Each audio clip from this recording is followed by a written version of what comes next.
Climate change and the increasing number and severity of the disasters it causes is making electrical outages commonplace throughout the United States. According to recent government data, the number and length of power outages has grown dramatically since the start of the 21st century. Underfunded utility grids, fossil fuel-fired power plants, and increasing temperatures are wreaking havoc across America, with the average utility customer experiencing 8 hours of outage per year. And in low-income communities where local health centers serve the most vulnerable, these disruptions can be a matter of life and death. Federally qualified health centers and other local clinics provide primary and preventive care to patients of all ages in underserved and rural areas. All patients are accepted regardless of their ability to pay or their health insurance status. These facilities are not just healthcare providers, they are lifelines for patients who need prescription drugs, and they serve as first responders in area disasters. But because they often do not have backup power, the most vulnerable populations can be in trouble when the power goes out. Power outages mean electric medical equipment is stalled and refrigerated medicines can go bad. And yes, patients actually can die as a result. Federally qualified health centers need an accessible, low-cost, resilient electricity solution that does not rely on fossil fuels. I am proud to announce a commitment by Collective Energy to help ensure that the most vulnerable among us do not unduly suffer or die as a result of a power outage. Together with their partners, they will install solar generation systems and battery storage at federally qualified health centers, a system that will prevent financial loss and reduce energy costs for these clinics and enable them to serve their communities better.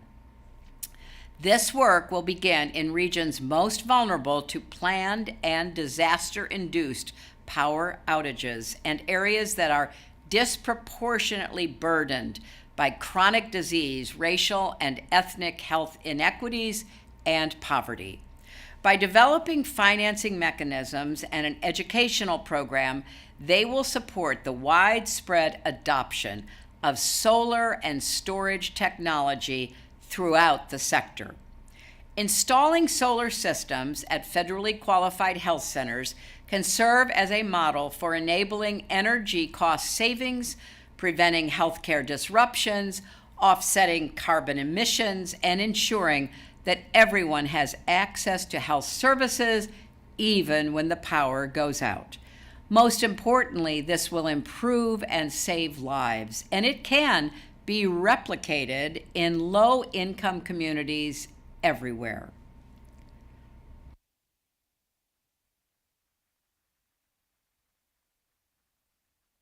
Please welcome to the stage Tom Rivett-Carnac, founding partner of Global Optimism.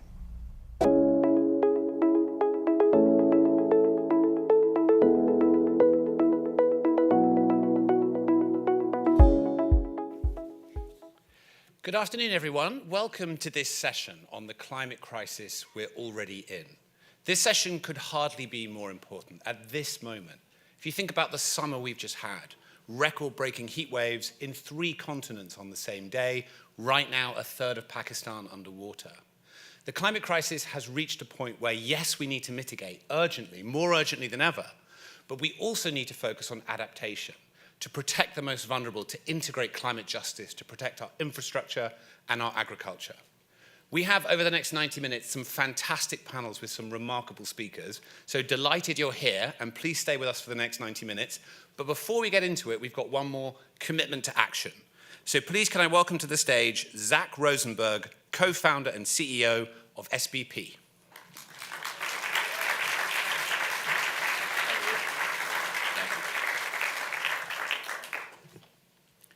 Years after a disaster, too many American citizens face an abyss of uncertainty, as they seek to rebuild their homes and their lives. And this is something that is especially true for low-income and minority communities who for so long have endured structured racism and have been closeted into more environmentally dangerous areas. Besides the meager and hard-to-receive FEMA funds, and besides the support of nonprofit organizations, under- and uninsured citizens faced a delay of no less than 2.5 years until the HUD funds start to arrive. Like it would for any of us, this uncertainty can lead people to be pushed beyond their breaking point. As a country, we can do better. SBP is implementing a new and transformative impact investment solution to fill a gap in the disaster recovery ecosystem. SBP has created a Recovery Acceleration Fund, a RAF, to reduce the amount of time it takes for financial support to reach under-resourced survivors seeking to repair their homes. The RAF will serve as a scalable model for a bridge loan to assist the most vulnerable families by bringing them home sooner, ensuring financial stability by restoring their home's hard-won equity and reducing the stress and trauma associated with disaster displacement. SBP is launching a pilot to rebuild 150 homes over the next 18 months and will scale this program to reach at least 1,000 homeowners over the next 3 years.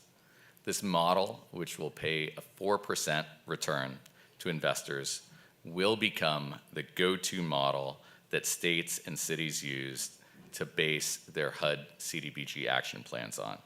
And it will ensure that low-income and vulnerable homeowners start being served within months rather than years. Please join us. Thank you.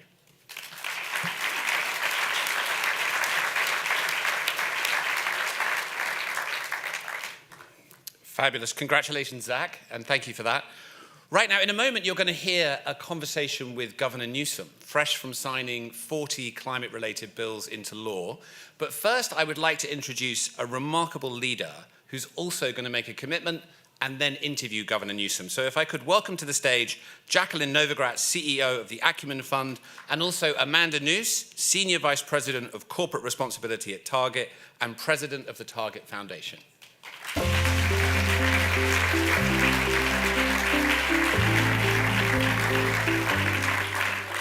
Thanks, Tom, and thanks, CGI, for coming back. It's so exciting.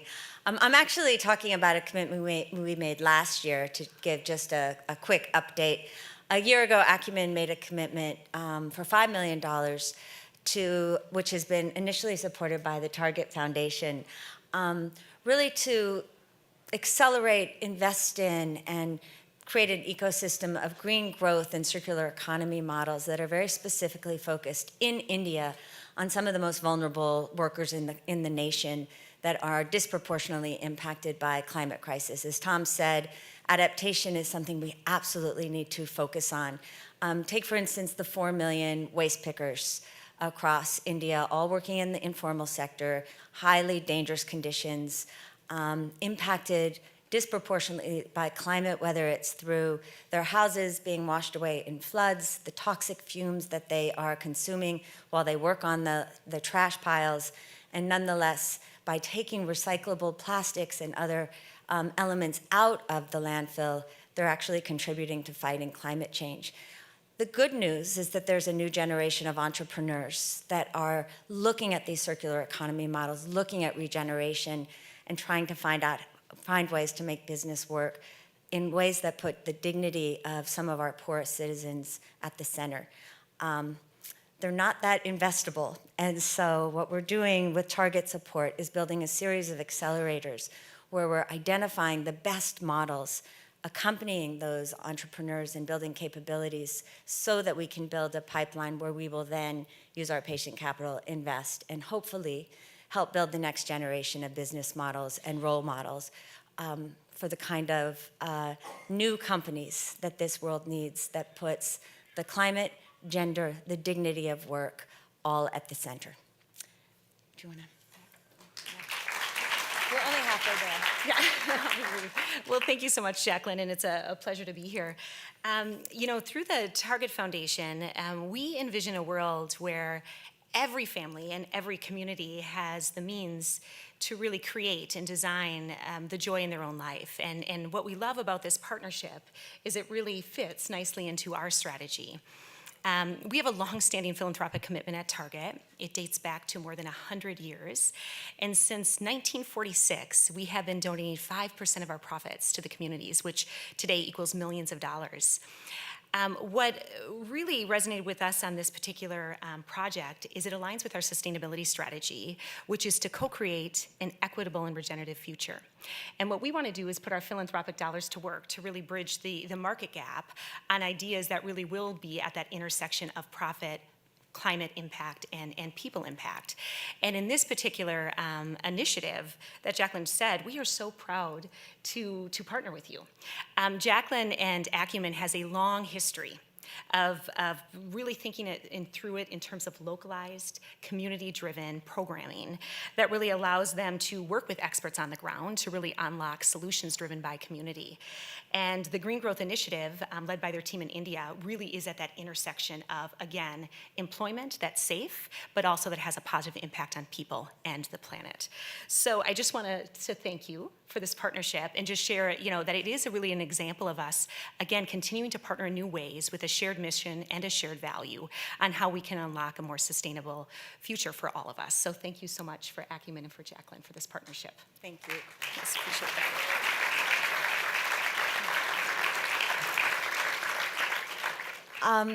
So I talked about adaptation, and it's now my great good fortune to be able to welcome to the stage the governor of California, the 5th largest economy in the world, who has all kinds of climate issues and yet truly has stood through action for not just mitigation, but for adaptation. And we get to talk about it. So please welcome Governor Gavin Newsom.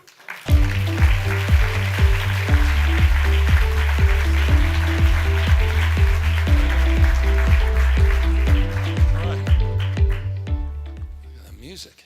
I like it. How is everybody? I think there are a lot of people here happy to see you. It's a lot of very angry people. Yeah, I'd be angry too, this world. All right, let's start. We are acting. We're acting. Which is That's very right. cool. So let's just start, with everything that you've been doing and putting it into context, because we talk about California, but you really have had it all, from wildfires to the snow melting to water fights, the whole deal. We're the tip of the spear. If you don't believe in, climate science, you have to believe your own eyes. Places, traditions, lifestyles being radically changed in real time. Just think about it in the state of California, just the last few years, 3 towns have been wiped off the map. Greenville, Grizzly Flats, you recall a few years ago, Paradise. The extreme heat, extreme weather, extreme drought. The wets are getting a lot wetter, not just the dry is getting drier, and the hot's a lot hotter. And so we are quite literally the tip of the spear for this new reality.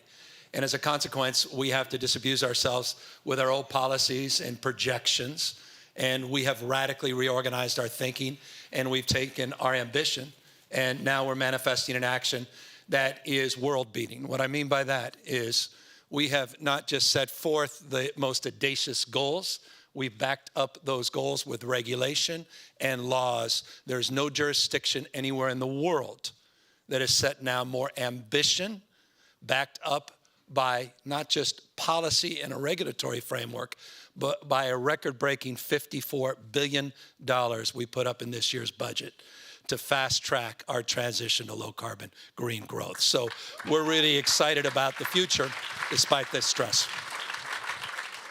It's truly awe-inspiring, and thank you from everyone.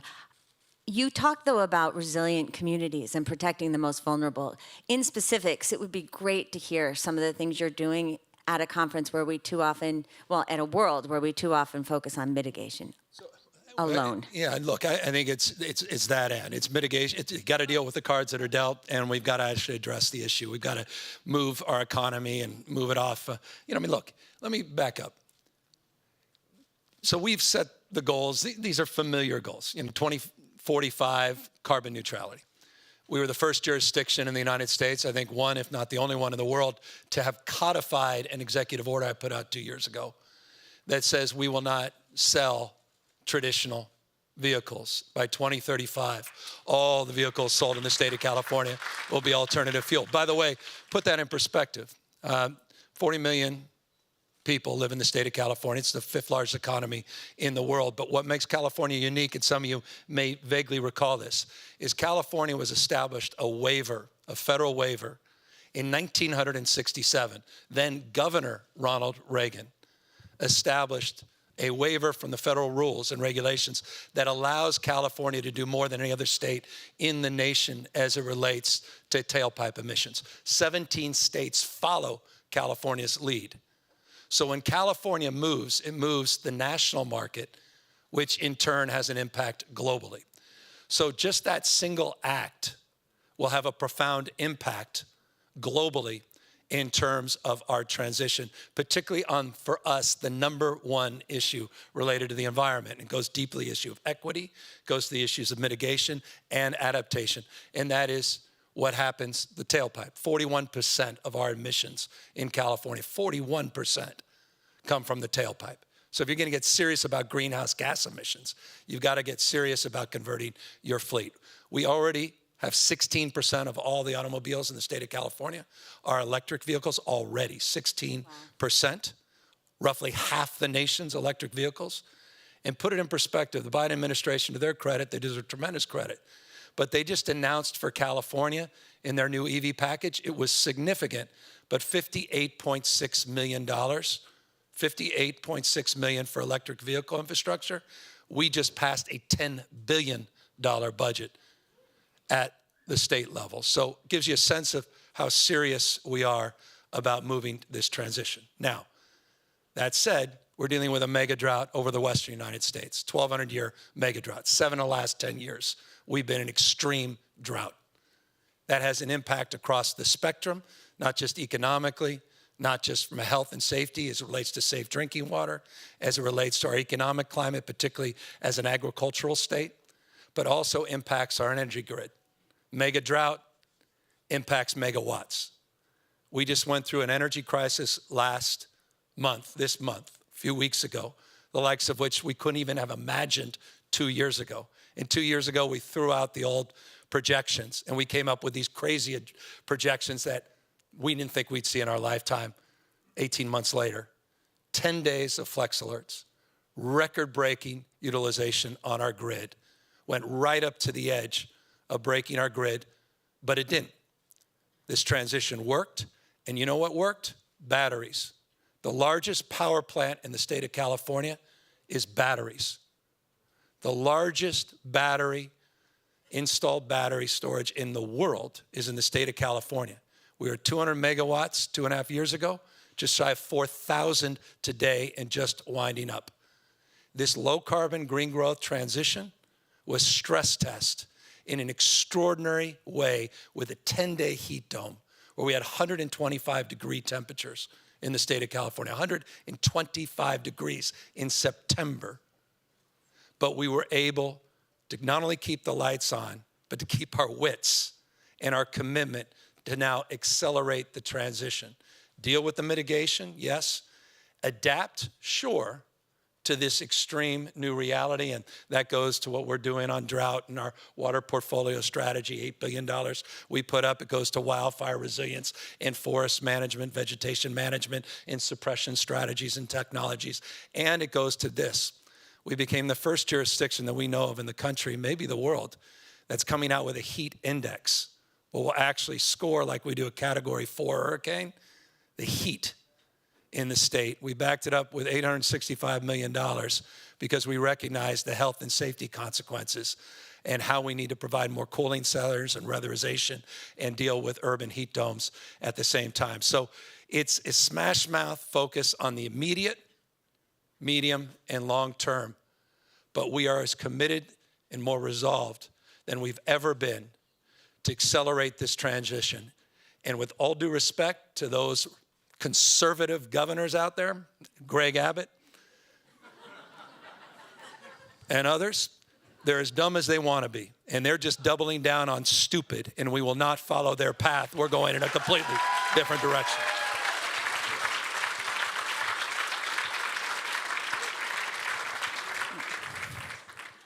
Well, to that point, you said... Should be more political. I am on You're the doing a ballot good this job. November. Be careful. Yeah. Well, to that point, though, you've said that California is America fast forward, and that the scientists said that this was all going to happen by 2040, and here we are. What is the message to any governors that will listen, and frankly, to the rest of the world? No, I mean, it's really interesting. California has socialized a consciousness in this space. And California's not one big blue state. If you look at that state, if you looked at the map of California, it's 2/3 deeply red. 26 of our 58 counties went for Donald Trump overwhelmingly. You have a coastal concentration of population that, quote unquote, makes it blue. But there's a consciousness throughout California of these new realities. Again, even if you don't believe in the science, your thermometer is not a Republican thermometer. Yours is not a Democratic thermometer. There's certain realities, lived realities, experiences. We all love our kids, and they're choking up as we're all heating up. And all of us, I think, are starting to understand the consequences, the severity of being in denial. Now it's no longer even denial. I think the real opposition is delay. But there's resolve now, and there's a deep sense of fear that comes with the loss. And when I talk about lifestyles and traditions, folks that wanted to go back with their kids or grandkids to do what they did with their grandparents, or, their loved ones go to Yosemite this year, 2 occasions, we had to shut it down.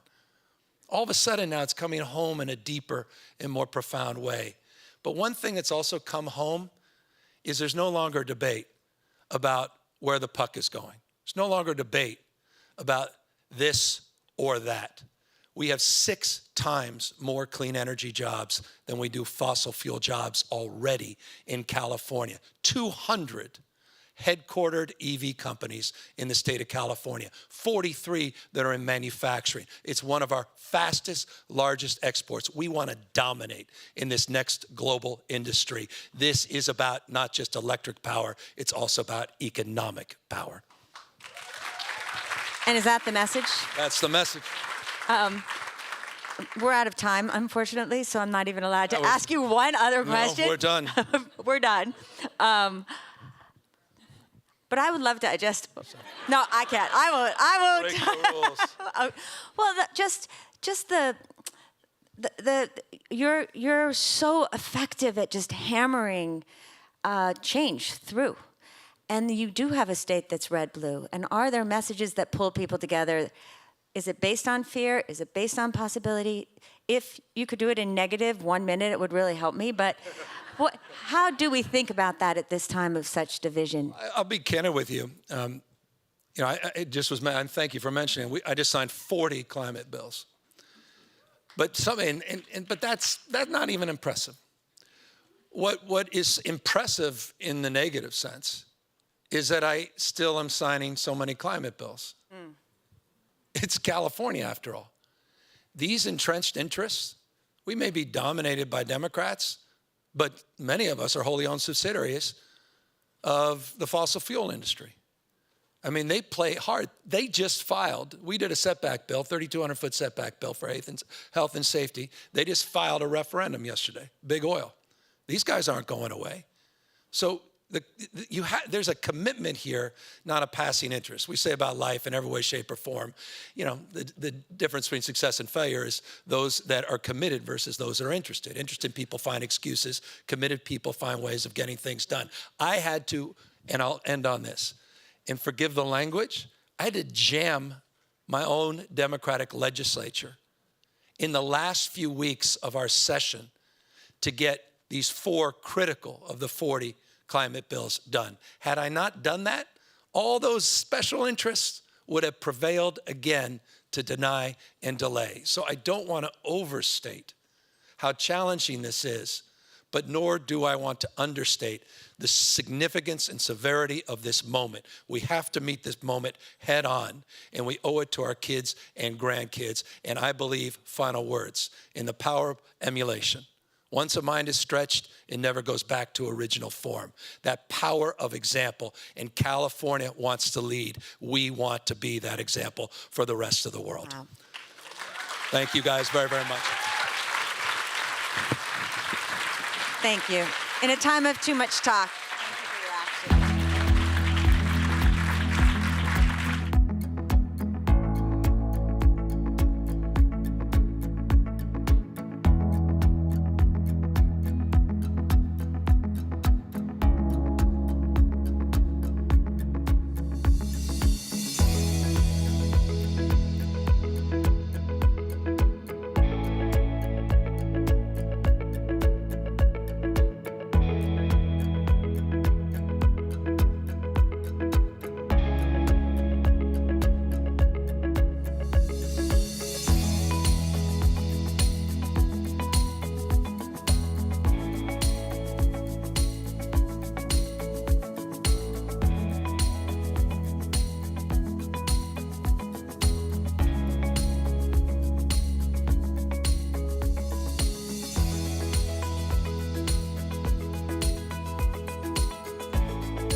That was quite a wake-up call from the governor in terms of the moment we're in, right? 125 degrees in September, 1,200-year heat event. We are now at the moment where we have to prioritize adaptation for the good of all of society, but in particular, the most vulnerable. And that's what this next panel is about. So we're now going to have a conversation about prioritizing adaptation. What does that look like and how do we practically do it? I'd like to invite to the stage Alvaro Lario, President-elect of the International Fund for Agricultural Development. Join me in welcoming to the stage Jennifer Granholm, US Secretary of Energy. And Manish Bapna, President and CEO of the Natural Resources Defense Council.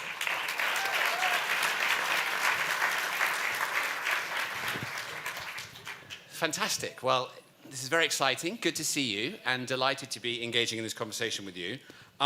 Manish, it would be great to start with you. The governor highlighted there some really real risks that are being faced and also just the necessity of how do we prioritize those transformations that we need to make while we still have the chance. So it would be great to just kick off by hearing you talk about the realities that we're facing around the world and what we now need to do to prioritize adaptation. Great to be here. And for those who may not know, Tom co-hosts a podcast called Outrage and Optimism. And I think that actually captures so well my feeling about this topic right now. Outrage at what we're seeing all around the world. You mentioned that earlier, 3 continents, heat records at the same time. And everyone here knows what's happening with just 1.1 degrees of warming. But a bit of optimism, looking at a room that is absolutely full, wanting to talk about resilience. This is a new thing. Years ago, this room would not have been full. There's been a need to begin to elevate the political visibility on adaptation in the same way that we've seen with mitigation. And this is the biggest kind of opportunity for us to start to do this. The reason why it's been so tough, one, people thought if we spoke about adaptation and resilience, moral hazard problem, we wouldn't concentrate on mitigation. People thought that adaptation, climate impacts were happening some other country, somewhere in the future. That's starting to change. But people don't know what to do in terms of how to respond to climate impacts. But perhaps most importantly, we know that those that are hurt the most by climate impacts are those that are the most vulnerable, that did the least to create those problems. So this issue of power and asymmetry of power lies at why we haven't seen greater attention to adaptation. The one point I'll make is 2-3 years ago, we set up a global commission on adaptation. It was chaired by Ban Ki-moon with Bill Gates, Kristalina Georgieva, 30 people kind of all around the world, came out with a report, 3 key messages. The economic case for investing in resilience is compelling, right? An ounce of prevention, right? That we need to integrate risk resilience across how we look at growth, across how we look at development. It's not something as an add-on. It needs to be centered in how we think about the future. And finally, we need to get a lot more clear about an action agenda on resilience that mirrors the action agenda we have on mitigation. Fantastic. Thank you, Manish. So that action agenda on resilience, I think, one of the sharp ends of that is the energy system. And actually, when you think about, and the governor made the point, keeping the lights on, he said that because it's remarkable. It's hard to do, right, in some of these heat waves and extreme heat events. So Jennifer, as Secretary of Energy, it would be great to hear you talk a bit about the vulnerabilities of the US energy system and what's being done to meet those vulnerabilities and make it more resilient. Yes, so to build on the optimist theme, of course, we just passed these 3 major bills in the past year, which gives us the ability to do all of the above in a way that we have never done before. The Inflation Reduction Act, the Bipartisan Infrastructure Law, and the CHIPS and Science Act. Honestly, we are so optimistic at the Department of Energy because of the ability to incentivize not just governments, but the private sector to get really in the game of deploy, deploy, deploy. So to your question, the thing that keeps me up at night most really is the electric grid. We have got to add, the president has a goal of getting to 100% clean electricity by 2035. That's our goal. That's what we have at the top of our meetings at the Department of Energy. How are we going to get there?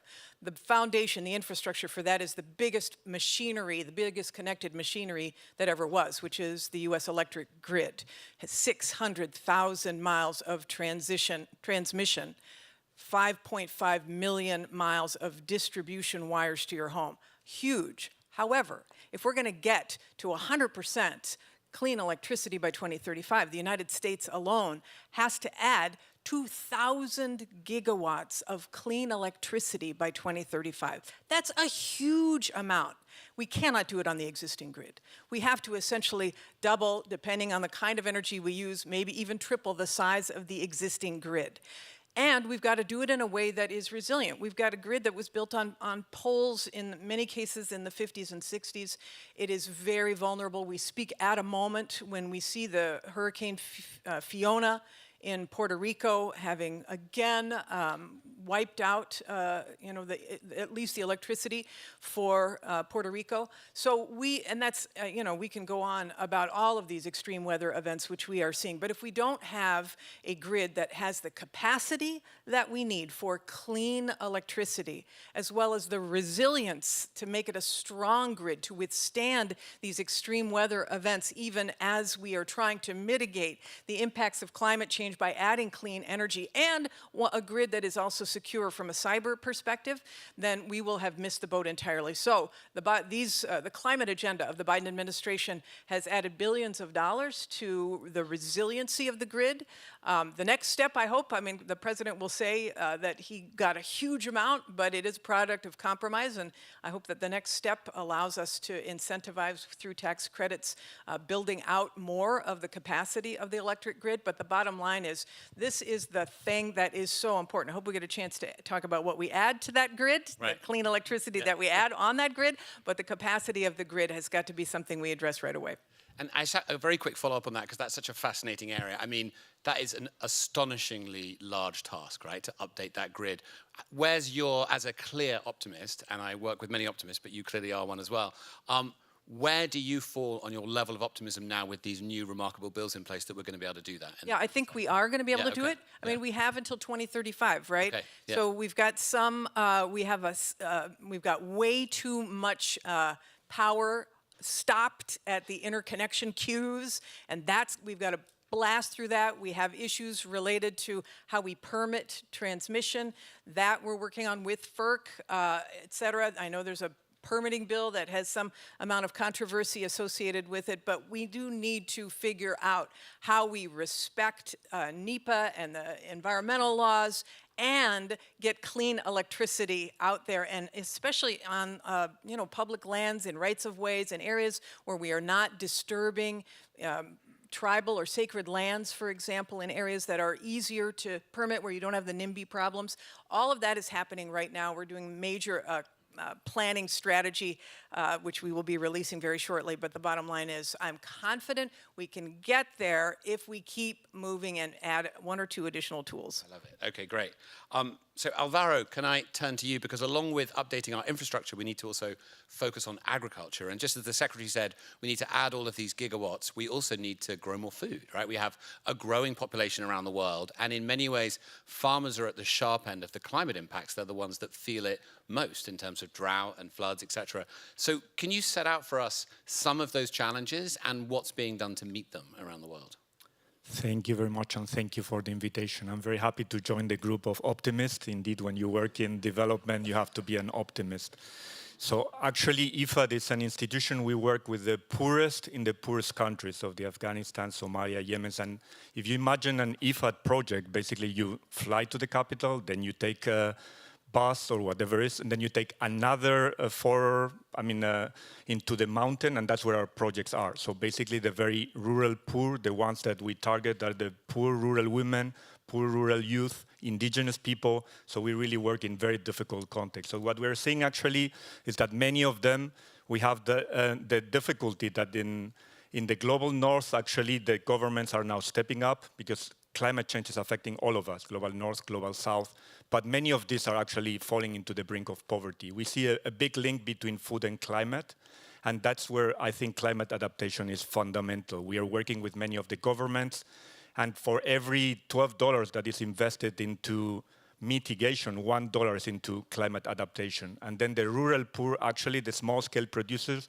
receive 1.7% out of the overall climate finance. So in that sense, we are making a plea to really making sure that they can adapt. The type of projects we are looking, just to give you a flavor, for example, in the Great Green Wall across the Sahel, Côte d'Ivoire, Mali, Senegal, and so on, we are encouraging, for example, the farmers to actually be able to access loans so that they can adapt to the climate, water capture, drought-resilient type of seeds. So that's very fundamental. I was also meeting the president of Niger 2 weeks ago, and we are doing a very cool project, family farming developing project, whereby actually we're encouraging farmers to plant grasses, plant trees, so that they can restore their watersheds, which then conserves soil, conserves water. It increases their yield. So for example, it increases their yield of cabbage, onion, tomatoes by 40%, sorghum 75%, millet 79%. So actually it makes a whole difference for a person who's earning $2, $3.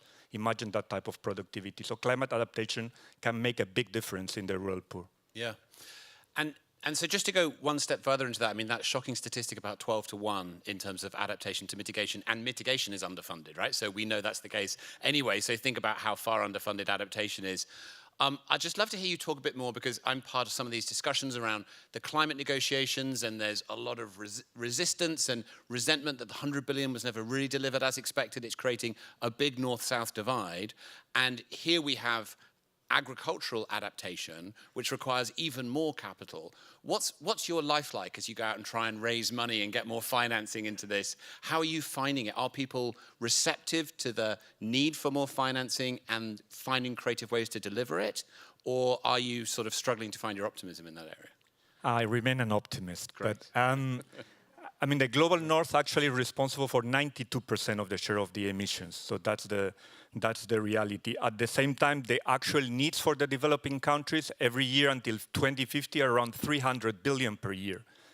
So that's actually a massive figure. From our side, we believe that money is not enough. So we encourage to work with public-private producer partnerships. So it's a 4P, whereby we actually look at as a food system approach. If you only, for example, conserve soil, it's not enough. You're fixing one side, but not the rest. It relates to energy. It relates to infrastructure. So you need to look at all of the aspects in the entire value chain.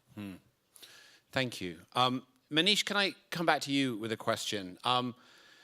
So it's very easy to think of mitigation and adaptation as polar opposites to each other, and it's a zero-sum game, and either money goes into mitigation or it goes into adaptation, and we kind of need to move beyond that dichotomy and find a way in which both are incorporated. And actually, in many ways, protecting the most vulnerable provides the democratic mandate to do mitigation, right? You can't do one or the other. So you're a deep thinker on these issues. I'd love to hear you just talk a bit about how should we think about climate justice in relation to adaptation and mitigation? Yeah, no, it's a great question, and I'll pick up maybe 2 points. One is actually picking up Alvaro's point in the exchange around finance, because I think one of the things that's quite different about adaptation than mitigation is that adaptation, tends to be, when you think about vulnerable communities, you think about building resilience, there may not be as obvious a market rate of return. So the need for public money becomes absolutely critical. And that's where your reference to the 2009 commitment that Secretary Clinton made in Copenhagen is so relevant. That $100 billion commitment that was supposed to be met by 2020 has not yet been met. We're still in the 80s, and it's 2022. And so what Tom was referring to is that that was a compact made between the developed world and the developing world that is yet to be met. We need to get that gap filled to make sure we get money to the most vulnerable. And just to applaud or recognize the administration's efforts to try to do that, President Biden put forward an $11.3 billion climate finance package in the FY23 budget. Congress now needs to do its job. Yeah. The second point I would make just on climate justice is we oftentimes tend to think of resilience in a top-down fashion. We need to reframe it and really start to invest in locally led adaptation, locally led resilience, to engage local communities. We've been doing at NRDC quite a bit of work on extreme heat. We worked in Ahmedabad, which is a city in western India. In 2010, they had a really bad heat wave. 1,300 people died. We worked with the Indian Institute of Public Health, with the local city government, with local community groups. How do we prepare cities to face extreme heat? We looked at infrastructure like white roofs. We looked at water distribution. We looked at training public health officials. How do you improve coordination between agencies in the city government? Developed a city-level heat action plan. And when a similar heat wave struck in 2015, only a couple dozen, still too many, but 2 orders of magnitude less deaths.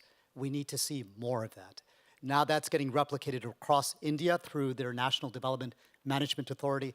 We need to see more scale, more replication of locally led, community-based projects that tap the wisdom of local communities. That's climate justice. Fantastic, thank you.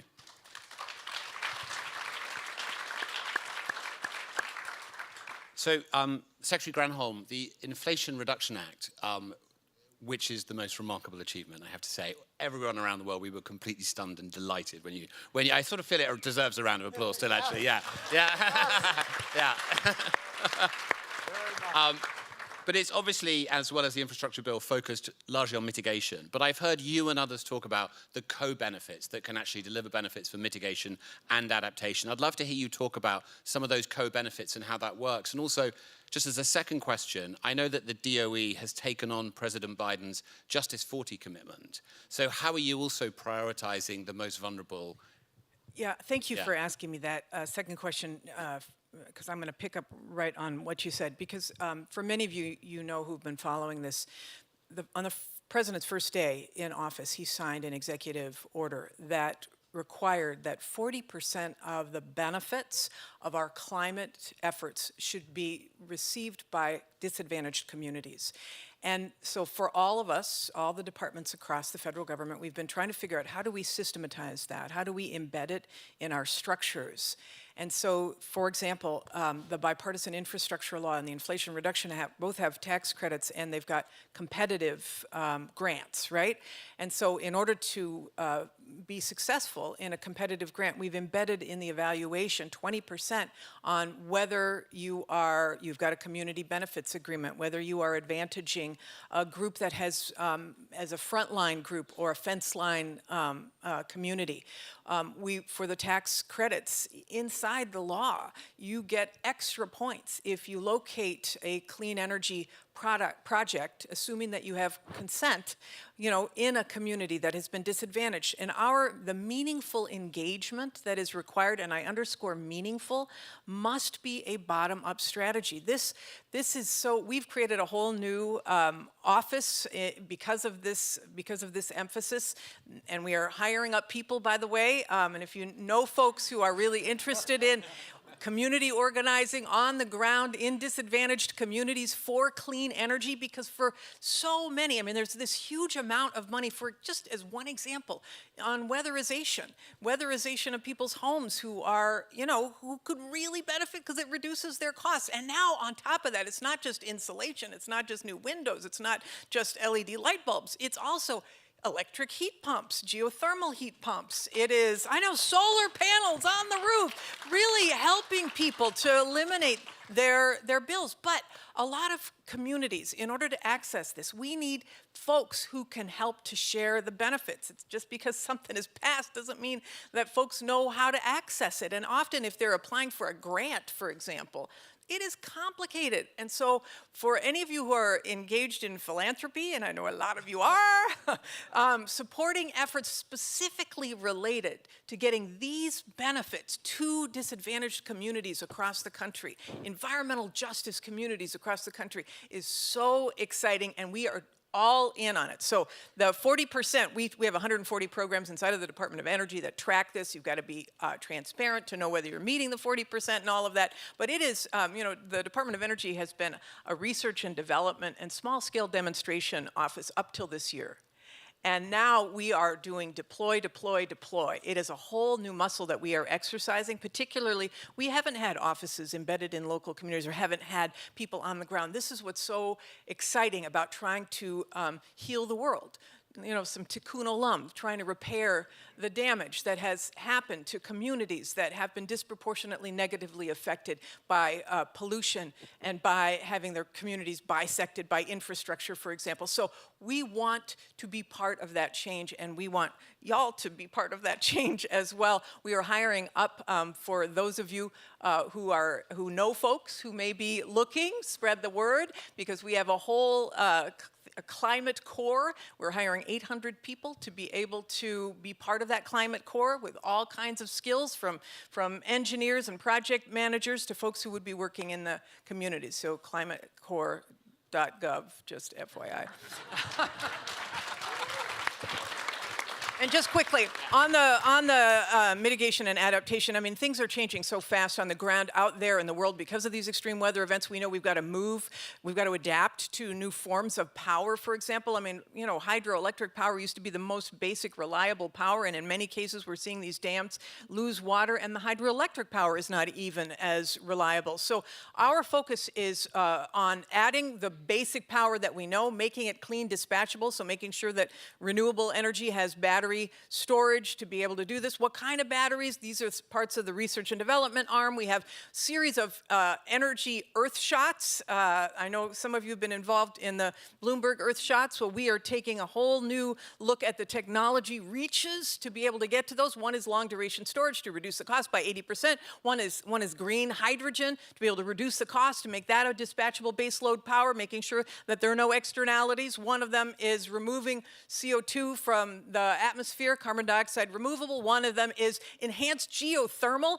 the heat beneath your feet. It's reliable, it's baseload power. We just got to bring the cost down, super important. So, and one is offshore floating wind turbines. We think this is, I mean, offshore wind, huge opportunity, both for deployment as well as reducing the cost. We've got to do some technology reaches. So we're putting billions of dollars into these solutions to make sure that we can get to these goals by 2050. In addition to solar and wind and all the other stuff. I love someone who feels they have to talk at that speed to get all the good stuff in. That's fantastic, yeah. Sweating already. All right, so we only have a couple more minutes, and you all have so much experience that we haven't been able to tap here. So I'm going to end with an open question that builds on the fact that Manish made the point about my podcast at the beginning. So if we can close, thinking about where we are on adaptation, the road ahead, what we've not yet done, what's still to do, what gets you outraged and what makes you feel optimistic? Manish, let's start with you. What gets me outraged is the fact that right now we're actually globally not responding to the compact that the world has made with the most vulnerable countries and communities. I absolutely inspired. We need more of hers globally. Right? That type of enthusiasm, that type of messaging around, but we need to deliver. So that's the outrages, the extreme events and what that means for people. The optimism is genuinely that we're beginning to recognize that resilience is not something for someone else, and it's not just about charity. It is, this makes good economic sense. Someone mentioned, Alvaro mentioned, the benefit cost ratio 4-to-1 for a wide range of investments in resilience. This is just good growth. It's good development. And just to close, I know we're running out of time, with something my son told me a couple of months ago on the optimism theme, that pessimists might be right more often, but optimists win more often. Great to see the optimism on this one. Alvaro, can we go to you? What makes you feel outraged and what gets you optimistic, particularly on the agriculture side as you look at this? So I would say on the optimistic side is that there's an international community awareness of the importance of resilience. We have been working on resilience for 40 years, and we cannot drift from crisis to crisis. Actually, it's much less costly to tackle it right now, to invest in the medium term. And I think there's an acknowledgement that we need to change how we produce food and how the food finance architecture is going. On the challenge, obviously, the amounts we are talking about are very big, but probably much less costly than what they would produce. Just finalizing with the example of the president of Niger, he was telling me his population will grow by 2.5 before 2050. They don't count young people below 18. Actually, they say below 15, which I found quite funny. But the reality is that we need to find opportunities for these people. Otherwise, you just have more conflict, you have just more migration, so we need to find opportunities for them. Thank you. Secretary, I'm slightly nervous to ask you what you're optimistic about, just for the sake of time, because I know it's a lot, but I would love to hear what gets you outraged and what makes you feel optimistic. I am outraged by the weaponization of energy that is happening in the EU with Putin's outrageous invasion of Ukraine and shutting off the spigot. And on the flip side, I am optimistic that the European nations, but all other nations who see this, are saying to themselves, we can no longer rely upon the volatility of fossil fuels or energy produced by countries who don't share our values. And therefore, we will accelerate because, and this is my counterpart, I often quote him in Ireland, Minister Ryan has said, remember that no country has ever been held hostage to access to the sun. No country has ever been held hostage to the wind. Maybe this push toward clean, homegrown, energy secure power is the greatest peace plan we will ever know.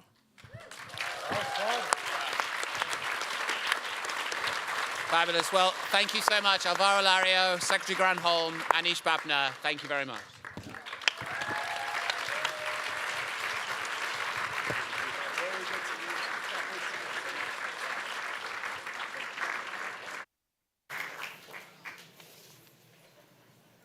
Okay, so stay where you are. We've got some more fantastic stuff coming up. So thank you very much to our panelists. And we're just going to make a small rearrangement behind me. Now, next, we're going to get into some of the hard elements of actually implementing adaptation. And so much of what we have to do actually is to do with water and the issues around water and infrastructure, too much, too little, etc. So in a minute, we're going to come to a panel where we're going to talk about adaptation and water in particular. But first, we've got one more commitment to action. So I'd like to welcome to the stage the co-founders of Water.org, Gary White and Matt Damon.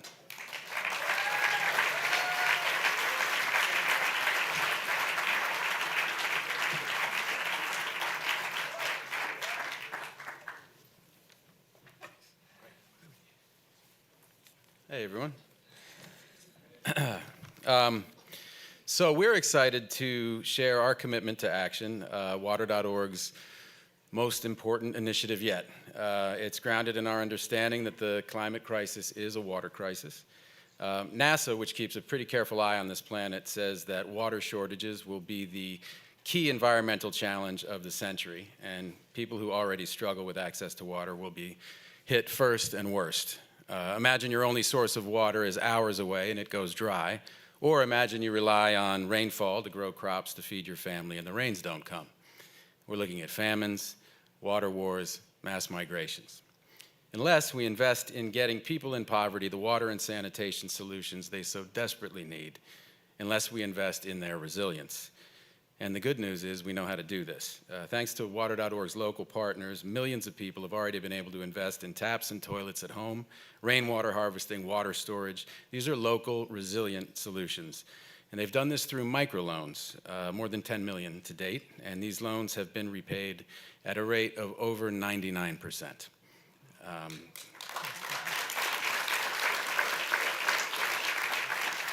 So this work has actually been so successful, our partners have struggled to keep up with demand, and such enormous demand that the supply of these solutions just can't meet it. So that's why we're now investing in building that supply, helping water utilities raise the capital they need to expand access. We know that the need is there, and the paying customers are there, and now we need to get the water pipes there, the sewer pipes there, and stop losing so much precious water and energy in the process. So Gary and I first met here at CGI in 2008.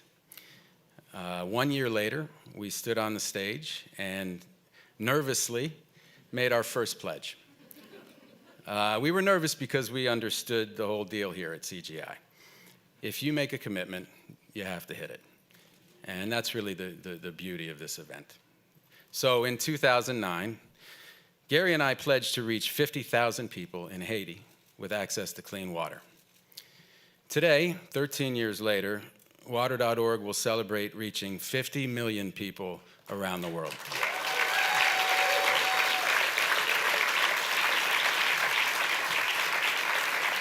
And we're not done yet. We're not nearly done. We are proud to stand here today and to launch our most ambitious initiative to date, a $1 billion portfolio of funds that will reach 100 million people in poverty with water and sanitation. And to launch this water and climate initiative, we need $50 million in philanthropic capital. And just yesterday, Amazon made an extraordinary announcement. They are donating $10 million to this effort. Just incredible. So thank you to everyone at Amazon who made that happen, and we invite others to join in, donors and investors. Just think, people living in the world's poorest places have proven that they can be a part of their own solution and that they're willing and able to buy in. As little as they have, they are prepared to buy in. So the question for us is, are we? Thank you.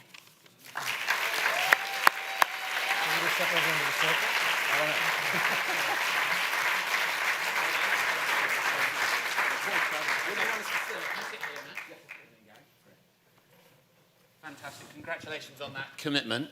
Remarkable the progress you've made and what you're now going to do. So we're now going to have a conversation about what's been committed to and other things. And I'd like to invite our other panelists to join us. So please welcome Anne Mukherjee, CEO of Pernod Ricard North America, and Cara Hurst, Vice President of Worldwide Sustainability at Amazon.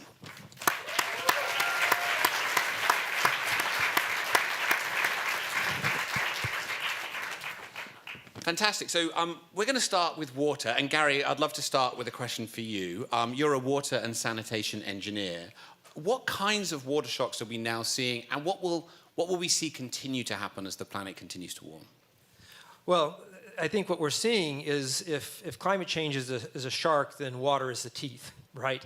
And what we're seeing is extreme weather events, as everybody knows. But I think what we see is how it's lived out through the lives of people living in poverty.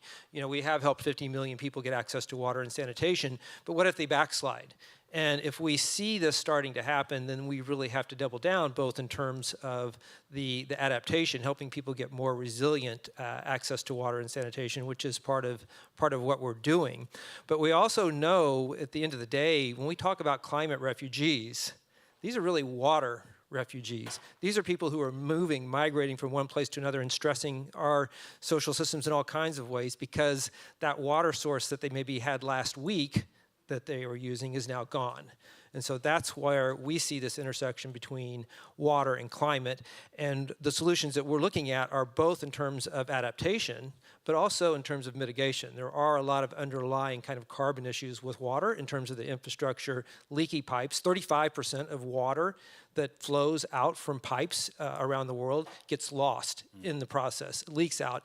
Carbon that's used to get that water where it is and leaks, that's carbon leaking out of those pipes as well. So there's lots of issues around wastewater treatment. Wastewater and waste that goes untreated, contributes more greenhouse gases than all of the cars in the U.S. combined. So we need to look at this from the bottom up, from an equity perspective, but we also need to look at it from the top down in the mitigation. Great. Thanks. And Matt, first of all, thank you for your leadership on this issue over so many years. You've made such a difference in this area. So it's been, very remarkable. We've heard a lot on these panels about how the impacts of climate change are affecting the most vulnerable amongst us. Could you just go one level deeper from what Gary said on how the water crisis is playing out on the most vulnerable?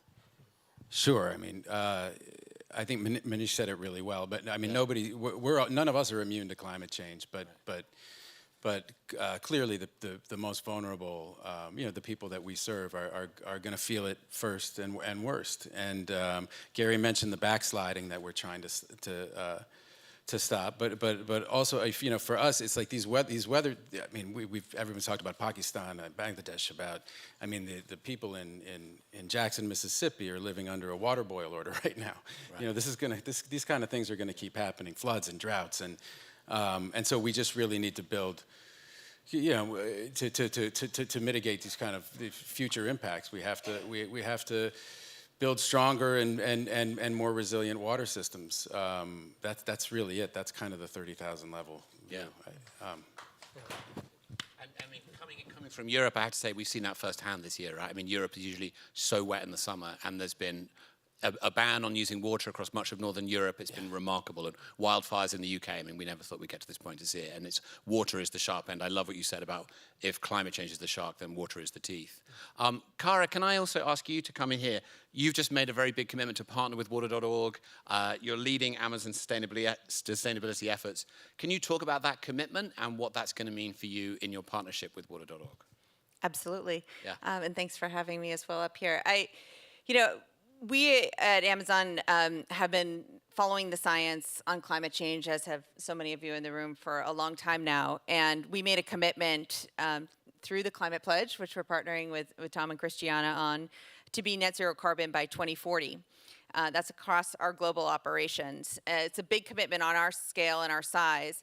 And of course, that starts with massive decarbonization of our own operations, huge operational changes, trying to pull together work in the hard-to-abate sectors across the built environment: steel, concrete, cement, aviation, transportation. Some things that are really difficult to work on. But of course, climate change involves social equity and justice issues. And when we were learning about the work of water.org over the past few years, it was so compelling what Gary and Matt and the entire team behind them have done on the ground in terms of learning from community, coming up with solutions. And we knew that's the kind of organization we wanted to be in partnership with. And then the vision for the fund is big and ambitious and bold, and I love that. And it certainly speaks to our invention culture. So we've been working with water.org since 2020. We've already worked across India and Indonesia and empowered water access for about 250,000 people. So this work is ongoing, and I just think the vision for the fund is so incredible, the numbers to see that ahead of us, to be able to reach people and to connect for us holistically these issues between, water is not an environmental issue, it's also a social issue. It involves gender equity, it involves so many different aspects of our fight for a healthier, more livable planet and cleaner communities, which is what we all want. So it's just been an inspiring partnership, and we're really, really proud to be working with you all. Fantastic, thank you. Anne, let's turn to you. Pernod Ricard, you obviously face risks from a changing climate as a business, looking at your operations and your supply chain. I'd love to just hear you talk a bit about those risks and how you're adapting to meet them. Yeah, I have to wonder, if you're in the audience, what the heck is a CEO of an alcohol company doing up here? It's like, really? But, let me remind everyone, hopefully you'll have a little cocktail tonight.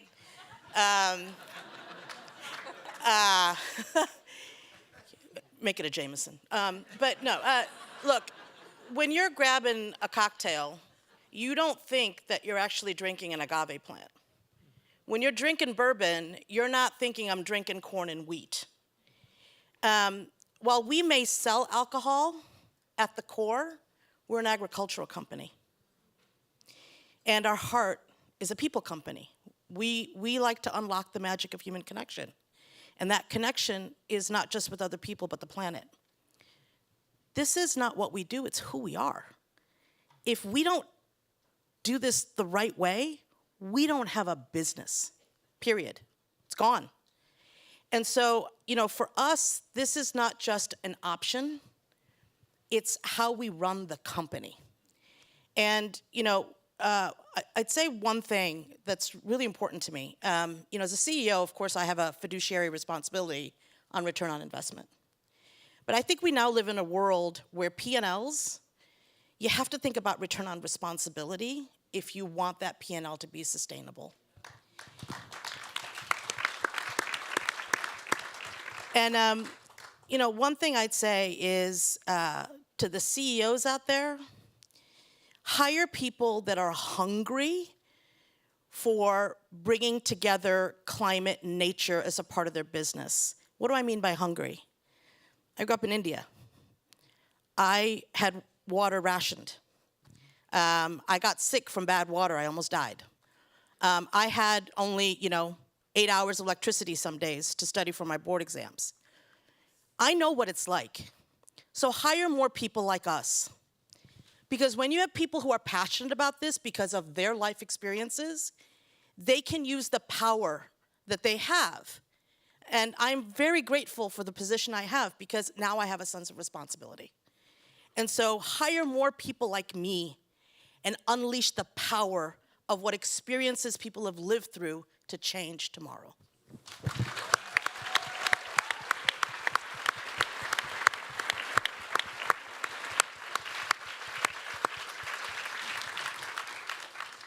That was fabulous. Thank you so much.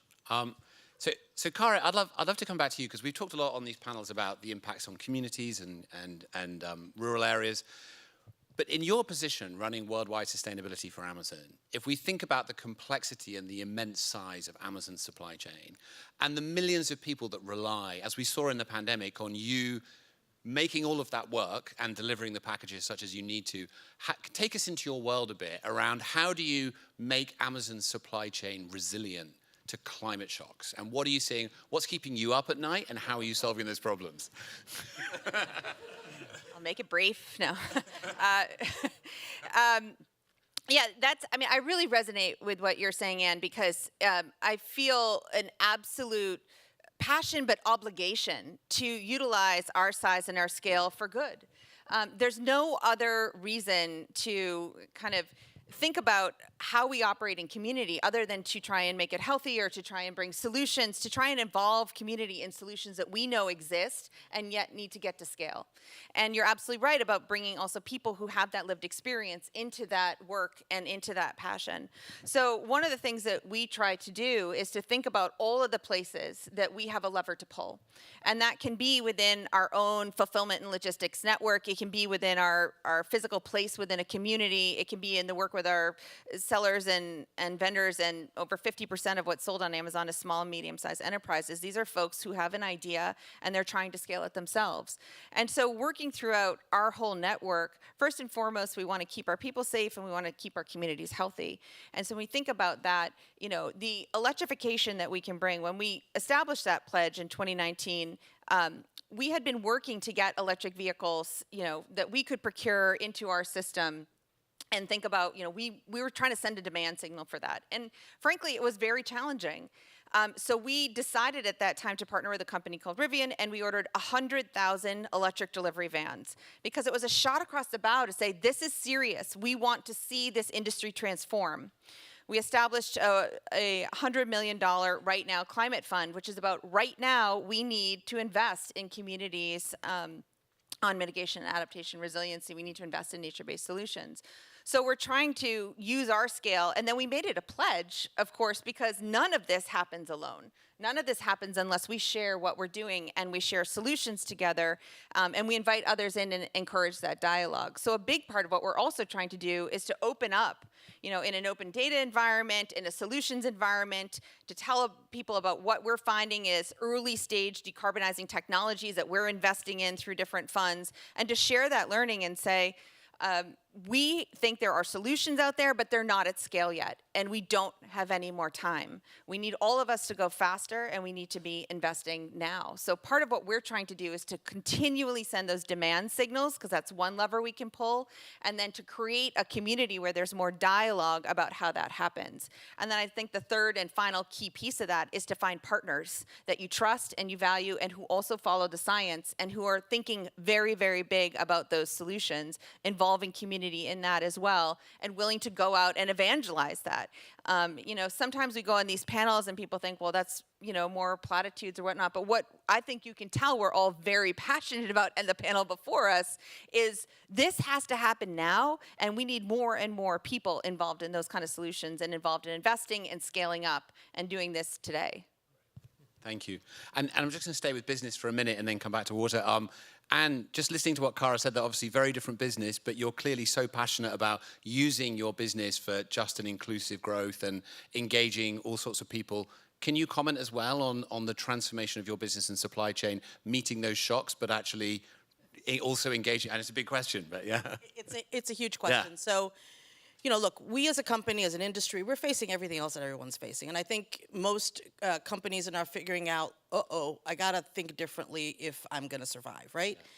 Here's what I would say, and I think it's an appropriate quote for this session. I grew up in Kolkata, and Mother Teresa, who is a giant in herself, she made a great quote. She said, "The oceans are made up of many drops of water. And if it weren't for every drop of water, that ocean would not be an ocean." And what I mean by that is, I think sometimes we under-leverage the people in our own company because they think they're just a drop. What difference can they make? But I will tell you, as a company that sources 100 ingredients from 66 countries, and we think about this every day, and the ingenuity of the people on the ground will blow your mind. I have this young 28 a guy who distills our TX whiskey in Fort Worth. He graduated from, Texas, and he knows crops better than anyone. And so we partner with our farmers, and he's coming up with regenerative farming techniques where we now have corn that we can grow in 90 days. And he has to convince these farmers, and that's a big risk for them. So what do we do as a company? We pay that risk. So if it doesn't work out, we pay for it. Because we got to get people on board. So what I would say to everyone is, unleash your people. Help them understand that even though they're a drop, collectively they can make a wave and leverage their ingenuity for change. Fabulous, thank you. And that beautiful comment about the ocean is made up of many drops of water actually makes me think, Gary, of what you have said many times, right? Which is that the best people to solve some of these crises are the people who are suffering at the sharp end of them. So I'd love to hear you talk a bit about that. Yeah, that's absolutely right. And in this concept of unleashing the power, from the people, that's exactly what we're doing. And I can just give you one example, right? What we believe is that the people living in water poverty are the ones who know best how to solve it for themselves. So we don't come in and drill wells and give them away. What we do is we help them get access to the affordable financing that they need so that they can get beyond their kind of existence in terms of water poverty, right? Matt and I talk a lot about people we meet, and we see that it's expensive to be poor. And let me tell you, a woman we met in the Philippines, Luna Riza, she was having to pay $60 a month to a water vendor who would come around and sell, not even safe water off the back of a truck because she couldn't afford about $250 to connect to the utility, right? So every day she was paying $2. She was able to figure out how to get a water connection to the utility. She was able to get a loan from one of our local partners. She then was paying $10 a month, $5 to service the loan and $5 for her water tariff. So there was $50 every month of created value that she was able to kind of tap into for herself. And that is how this whole system of going all the way to what we announced, which is $1 billion portfolio of investments to provide financial returns to investors, risk-adjusted financial returns in the capital markets. We can then take that, because we've created the financial plumbing that connects those capital markets to people like Lenadiza. And that's why, we're here inviting people with, we have lots of on-ramps. We need the philanthropy to like match what Amazon's doing to get us to expand this model to new places. But we need the investment capital. And it's on us now. If more than 1 billion people who don't have water and sanitation continue to go without, when they're willing to step up and provide that loan, to take that loan, and all we have to do is to reach out with the capital while getting a financial return to solve this crisis. So if we can't do it when the poor are willing to meet us halfway with that investment capital, then I don't think we're ever going to get traction on this. Yeah, and this is just really quickly to backfill that really fast. So we were in India about 8 years ago, and we were meeting with all our microfinance partners, and we were kind of informally polling them, and they all reported back that their biggest bottleneck was access to affordable capital. And that's what got us thinking about this asset manager and this idea of creating a sister organization that tapped the social impact markets, right? And we knew that there was money out there, people who wanted to do good, in the world while doing well financially. And so we knew that the impact that we'd have, because the model's now been proven. I mean, it's 10.6 million loans now. I mean, they pay back at 99%. That's just what they pay back at. And so that was how this whole idea was born. And that's what's really behind this latest commitment. So I just wanted to throw that in. Yeah, thanks. And what I love about that is kind of what happened with renewable energy, right? I mean, if all the world's problems were solvable with profitable solutions, that's something we should applaud, right? And that's the only way we actually solve them. I'd love to just also ask you, I mean, there seems to be so much momentum in this space, right? How do we keep that momentum going and keep taking it to the next level? Yeah, oh, wow. Well, first, I think by remaining optimistic, you've talked a lot about optimism and pessimism, but because if you leave with anything today, I hope that you would leave with this idea that this problem is entirely solvable, not theoretically solvable. It's solvable now, and we know what to do. It's just a matter of matching our effort to the task. The other thing I would say is that it just to echo what Gary said, is that the people who are most affected by this are the ones who are the solution, and they are the solutions to their own problem, and that's philosophically what underpins all of our work. And that is also something true that I hope you can hold on to. And just trying to, our work kind of nudges the market toward them and then unleashes their own power to solve their own problems, and we just get out of the way. And so the success of water.org has just been really the success of these 90% of our borrowers are women, because this disproportionately affects women and girls. 90% of our borrowers are women. These are heroic women who are one after another to 10.6 million times over, solving their own problems, and it's just really amazing and a privilege to be a part of that. And finally, really quickly, I would just say, I know we're running out of time. I can see the clock. I'm going to try to do it in -1 minute. If you're new to this, right? We've been coming. We're OG CGI. But it really is a special thing, and I just want to encourage you, if you're somebody who's found yourself with a platform or with having had success, and you've come here because you're interested in grappling with some of the bigger issues that face the planet, I would just say, please don't let fear of being embarrassed, don't be afraid to engage. I remember President Clinton said to me 20 years ago, you have to turn towards the problem. And I thought, well, it's kind of obvious. And it's like, but no, there's actually a kind of a really deep idea behind that. And if you're relative, you find yourself in, you're kind of successful in your core business, then, well, maybe you don't want to feel uncomfortable. You don't want to feel like you're not the smartest person in the room, because normally you are. And you're putting yourself back in a position that you've been working to get out of your entire life. And it's really important that you do that work, because it's important to start, because that is how these things are going to get solved and fixed together. It's putting all of our effort against these problems, and all of these problems will yield. And I hope you leave with that in mind as well.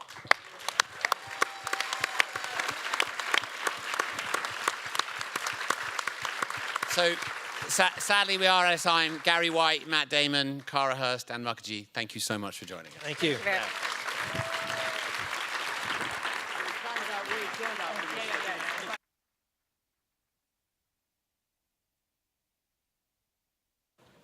Stay where you are. We're getting to time, but we just have one more small conversation for you, and you really don't want to miss this. So one of the big things that has changed over the last few years has been the remarkable rise of young activism, and young people that have taken to the streets with courage and determination and really changed the conversation on climate.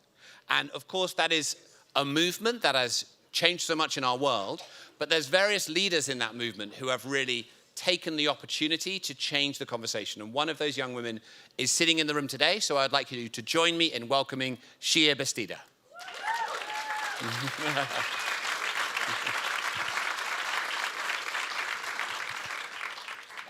Welcome, Shia. Lovely to see you. Yeah. Likewise.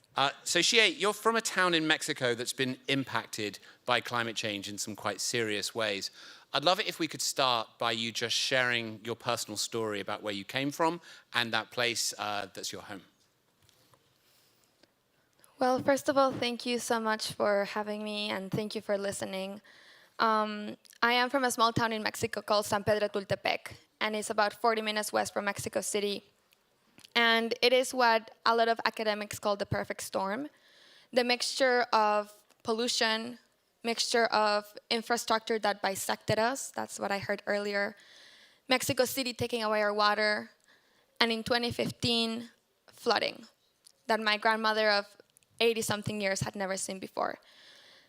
But that is not the only thing that I saw in my community. I also saw resilience and a philosophy that is called, my community is called the Otomi Toltec indigenous community. So it's a philosophy of reciprocity for Mother Earth. I do come from a different worldview.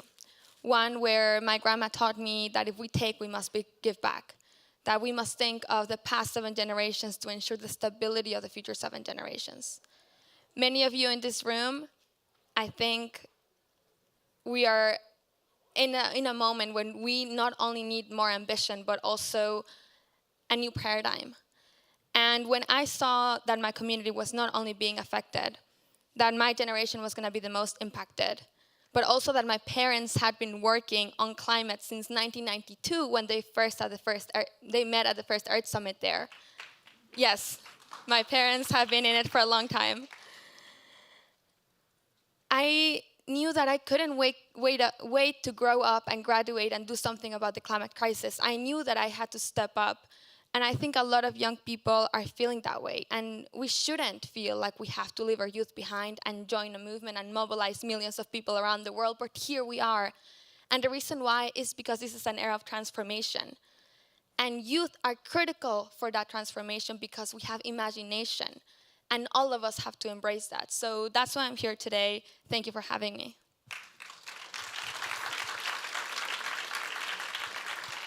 And Shia, having known you a bit and watched the trajectory that you've been on and the impact you've had, I think that what you said, that different paradigm, that ability to see the world in a different way, has been a very significant part of what you've brought and has changed many different conversations.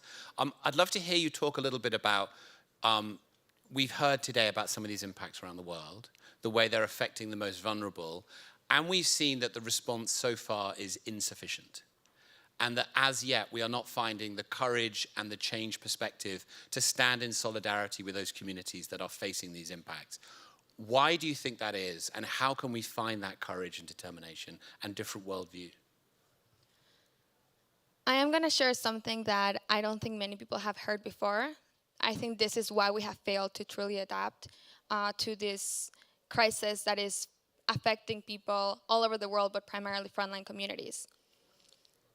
The academy and the writing on the climate crisis is largely focused on the end of the world, on the apocalypse, on what's coming in 2050, in 2100. But for many communities, the end of the world already happened. For indigenous communities, the end of the world already happened. For Puerto Rico right now, 1 million people without electricity, the Caribbean, 3.3 million without electricity. Do you think that is not the end of the world? But we have persevered, we have come out of that, we have learned, we have knowledge, we have stories that change culture, that change narrative, and that's what has been missing in these rooms. The people who have stepped on the other side of their ending worlds. And only that is gonna get us to realize that the climate crisis is not coming, it's here. And we have every single day to deal with the ending world, and we have to step above that and keep going and start pushing the solutions that have been shared in this room, which I'm actually really surprised to hear everything that was shared today, because I came here being a little skeptical, and not because I'm angry, but because I was disappointed by world leaders and companies, and the tide is changing. And I am proud to see that today, because I have never come into a room and said that before.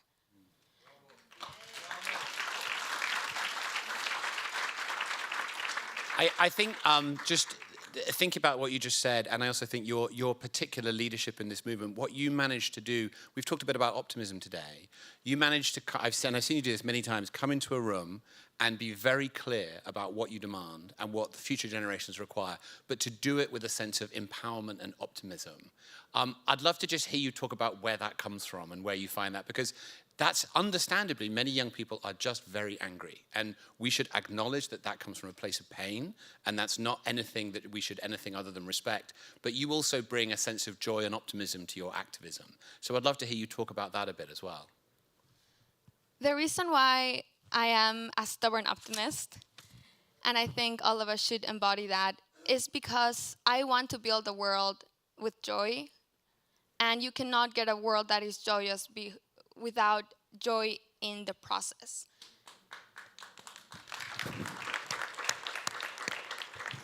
And yes, we're angry and disappointed and hurt and scared. I think I really want to share that the other day I was doing some math.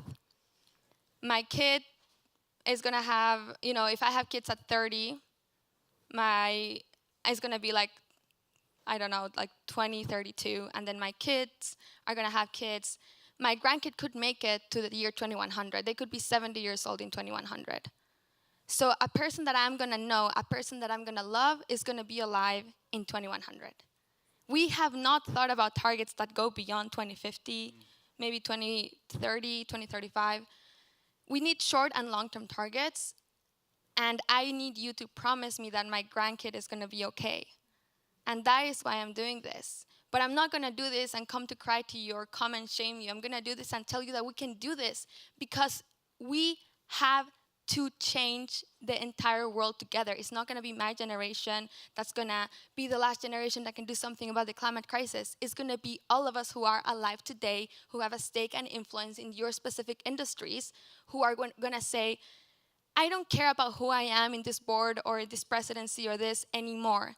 I am a human being in this planet who has a challenge to overtake. And we all have to do it together. And I think we need that moment to process and sit down with our own thoughts and think about our kids, think about the future, think about Mother Earth, and the fact that it's been a one-way relationship with Mother Earth. And everything I want to do in my entire life as a purpose is to make sure that we leave this world better than we found it. Yeah.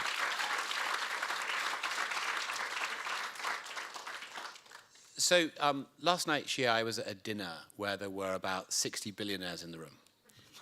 And I'm not a billionaire, I should hasten to add, yeah.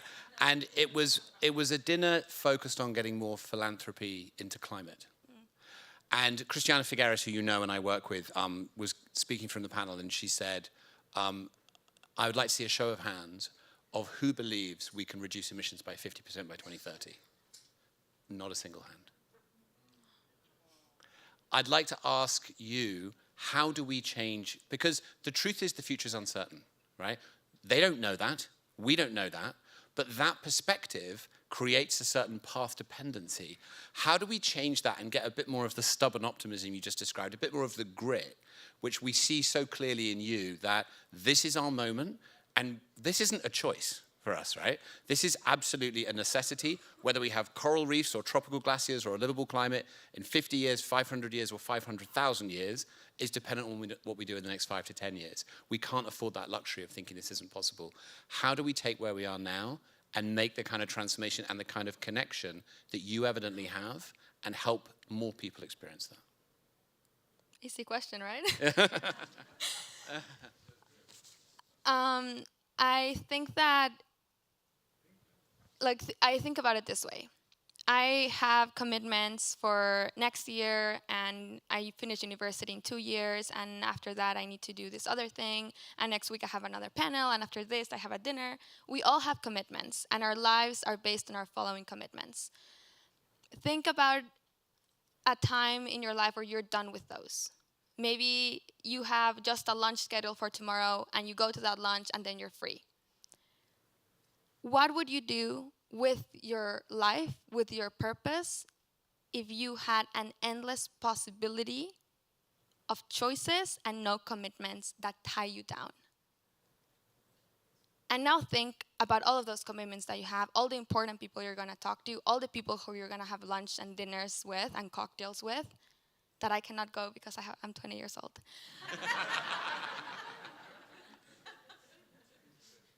And think about the fact that you're a different person now.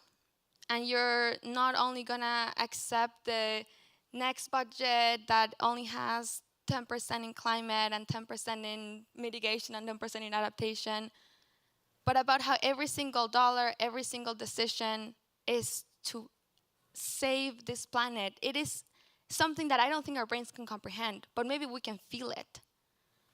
And that is what I want to invite you to do, because historically, in international relations theory, it says you cannot have emotions in decision making because that makes you weak.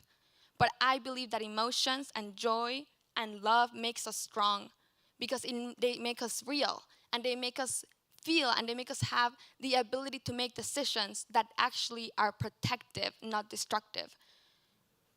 And so that is what I want everybody, not only in this room, but everybody in this planet to realize. We cannot be tied down anymore. We have to be free and have the ability to choose to love. And I want you to promise me that you'll do that, because I will promise you that I will keep fighting forever.